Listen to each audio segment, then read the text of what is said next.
ఎంత త్వరగా వీలైతే అంత త్వరగా లాభాలను సంపాదించాలి, వీలైనంత వేగంగా డబ్బును రెట్టింపు చేయాలి అనే మనస్తత్వం ఉన్న వారిని మనీ డబ్లర్స్ అని చెప్పవచ్చు. వీళ్ళెప్పుడు జీరో టు హీరో స్టోరీస్ అంటే కింది స్థాయి నుంచి ధనవంతులుగా మారిన వారి కథలకు ఆకర్షింపబడతారు. వారిలాగా వీరు కూడా జీవితంలో గొప్పగా ఏదో ఒకటి సాధించాలని కోరుకుంటుంటారు. కానీ వీళ్ళకున్న సమస్య ఏంటంటే చాలా త్వరగా చాలా ఎక్కువ డబ్బు సంపాదించాలనే దురాశ ఉండడం. దీనివల్ల వీరు మంచి బిజినెస్ మ్యాన్ గా సక్సెస్ సాధించలేరు. సాధారణంగా ప్రతి ఒక్క వ్యాపారంలో లాభాలు రావడానికి కొంత సమయం పడుతుంది.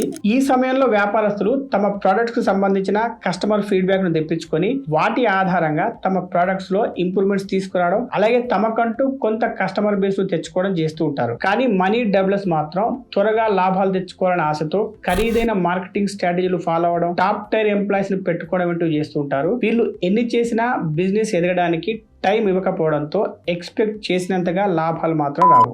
దీనితో డిసప్పాయింట్ అయిపోయి ఈ వ్యాపారాన్ని ఆపేయడం గానీ లేదా అమ్మేయడం గానీ చేసి మరొక వ్యాపారం ప్రారంభిస్తారు. తర్వాత కూడా ఇదే సీన్ రిపీట్ అవుతుంది. అందుకే వీరు మంచి బిజినెస్ మెన్ కాలేరు.